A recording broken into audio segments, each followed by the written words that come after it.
हाथरस सत्संग हादसे के मुख्य अभियुक्त देवप्रकाश मधुकर द्वारा अवगत कराया गया कि वह जनपद एटा में वर्ष 2010 से मनरेगा में जूनियर इंजीनियर के पद पर संविदा पर कार्यरत है। वह इस संगठन से वर्षों से जुड़ा है और इस संगठन के कार्यक्रम आयोजित कराना तथा संगठन के लिए फंड इकट्ठा करने का काम करता है।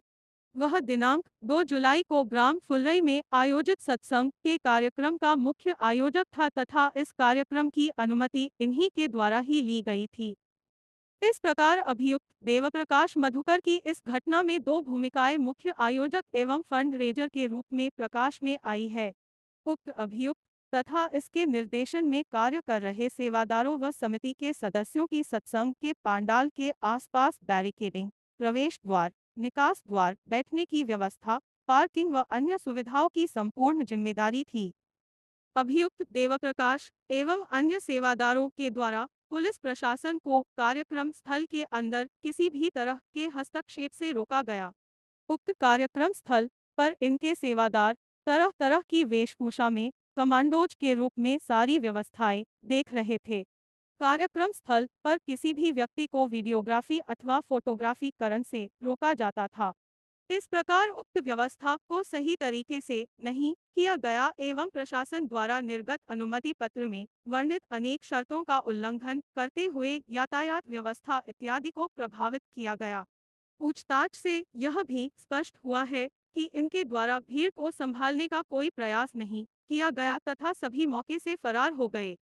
इस प्रकार इस अभियुक्त एवं अभियुक्त के निर्देशन में कार्य कर रहे सेवादारों जिनमें 6 सेवादारों को गिरफ्तार किया जा चुका है के द्वारा अव्यवस्था की गई, जिसके चलते यह घटना घटी और कई जाने चली गई। पूछताछ में यह भी प्रकाश में आया है कि इनके और इनके सेवादारों द्वारा प्रवचनकर्ता की गाड़ी को भीड़ के बीच से निकाला गया, जबकि इनको इस तथ्य की जानकारी थी कि भीड़ से निकालने के समय चरणरज के लिए भगदड़ मचने से भयानक दुर्घटना हो सकती थी।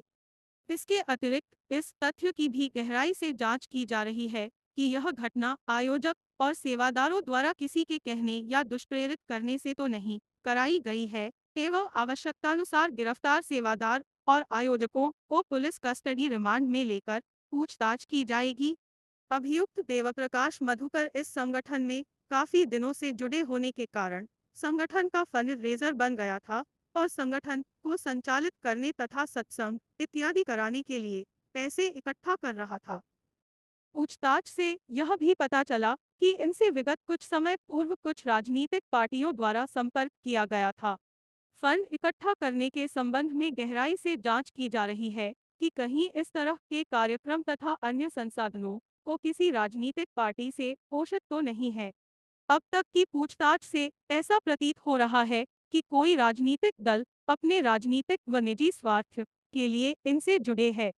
अभियुक्त देवप्रकाश मधुकर से जुड़े हुए समस्त बैंक खाते, चल अचल संपत्ति, मनी ट्रेल इत्यादि की जांच की जा रही है, जिसमें आवश्यकतानुसार अन्य एजेंसियों से भी सहयोग लिया जाएगा।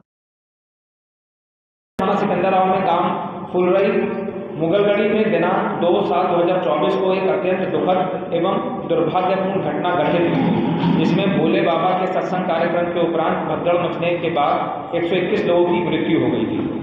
घटना के संदर्भ में दिनांक 2/7/2024 को थाना सिकंदराबाद पर मुख्य आयोजक देवप्रकाश मधुकर व अन्य व्यक्तियों के विरुद्ध भारतीय न्याय संहिता की धारा 105, 110, 126 सब क्लॉज 2, 223, 238 में अभियोग पंजीकृत किया गया था।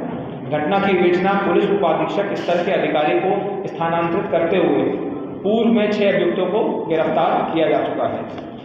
इस घटना के मुख्य आरोपी देव प्रकाश मधुकर की गिरफ्तारी हेतु तमाम प्रयास विफल होने के पश्चात अपर पुलिस महानिदेशक आगरा जोन आगरा द्वारा दिनांक 4/7/2024 को 1 लाख रुपए का इनाम घोषित किया गया था।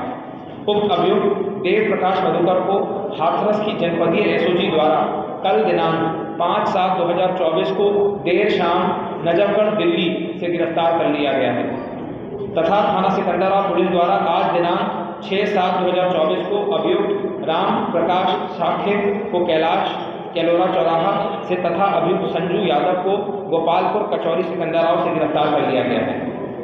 प्रारंभिक पूछताछ पर अभियुक्त देव प्रकाश मधुकर द्वारा अवगत कराया गया है कि वह जनपद एटा में वर्ष 2010 से मनरेगा में जूनियर इंजीनियर के पद पे संविदा पर कार्यरत है। वह इस संगठन से वर्षों से जुड़ा हुआ है और इस संगठन के कार्यक्रम आयोजित कराना तथा संगठन के लिए फंड इकट्ठा करने का काम करता है।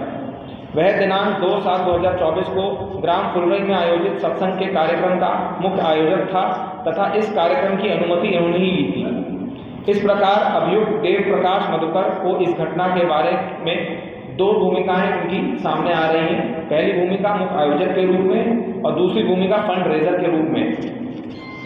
उक्त भूमिका उक्त अभियुक्त तथा इसके निर्देशन में कार्य कर रहे सेवादार एवं समिति के बंदी की सत्संग के पंडाल के आसपास बैरिकेडिंग, प्रवेश द्वार, निकास द्वार, बैठने की व्यवस्था, पार्किंग में अन्य सुविधाओं की संपूर्ण जिम्मेदारी थी। अभियुक्त देव प्रकाश एवं अन्य सेवादारों द्वारा पुलिस प्रशासन को कार्यक्रम स्थल के अंदर किसी भी तरीके के हस्तक्षेप से रोका जाता था। उक्त कार्यक्रम स्थल पर इनके सेवादार तरह तरह की वेशभूषा में कमांडोज की ड्रेस में सारी व्यवस्थाएं देखते थे। कार्यक्रम स्थल पर किसी भी व्यक्ति की वीडियोग्राफी अथवा फोटोग्राफी करने से रोका जाता था। इस प्रकार उक्त व्यवस्था को सही तरीके से नहीं किया गया एवं प्रशासन द्वारा निर्गत अनुमति पत्र में वर्णित अनेक शर्तों का उल्लंघन करते हुए यातायात व्यवस्था इत्यादि को प्रभावित किया गया। पूछताछ से यह भी स्पष्ट हुआ है कि इनके द्वारा भीड़ को संभालने का कोई प्रयास नहीं किया गया तथा सभी मौके से फरार हो गए। इस प्रकार इस अभियुक्त एवं अभियुक्त के निर्देशन के कार्य कर रहे सेवादारों, जिनमें 6 सेवादारों को गिरफ्तार किया जा चुका है, द्वारा अव्यवस्था फैलाई गई, जिसके चलते घटना घटी और कहीं जाने गई। पूछताछ में यह भी प्रकाश में आया है कि इनके और इनके सेवादारों द्वारा प्रवचनकर्ता की गाड़ी को भीड़ के बीच से निकाला गया, जबकि इनको इस तथ्य की जानकारी थी कि भीड़ से निकालने के समय चरण रज के लिए भगदड़ मचने से भयानक दुर्घटना हो सकती है। इसके अतिरिक्त यह तथ्य भी गहराई से जांच की जारी है कि इस घटना के आयोजक सेवादारों द्वारा किसी के कहने या किसी के दुष्प्रेरित करने से तो ये नहीं कराई गई है एवं आवश्यकता अनुसार गिरफ्तार सेवादार आयोजकों को पुलिस कस्टडी रिमांड में लेकर पूछताछ की जाएगी। अब इनका दूसरा रोल आता है फंड रेजर के रूप में, आयोजक के रूप में।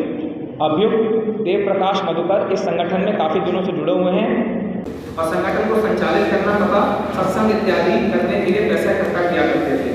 पूछताछ से यही पता चला है कि विगत कुछ समय पूर्व कुछ राजनीतिक दलों द्वारा इनको संपर्क किया गया था। फंड इकट्ठा करने के संबंध में गहराई से जांच की जा रही है कि कहीं किसी तरह के कार्यक्रम में इनके संसाधन कोई राजनीतिक पार्टी के द्वारा पोषित तो नहीं करे जा रहे। अब तक की पूछताछ से ऐसा प्रतीत हो रहा है कि कोई राजनीतिक दल अपने राजनीतिक व निजी स्वार्थ के लिए इनसे जुड़ रहा है। अभियुक्त देव प्रकाश मधुकर से जुड़े समस्त बैंक खाते, चल संपत्ति, मनी ट्रेल इत्यादि की जांच की जा रही है, जिसमें आवश्यकता अनुसार जो भी एजेंसियां हैं उनसे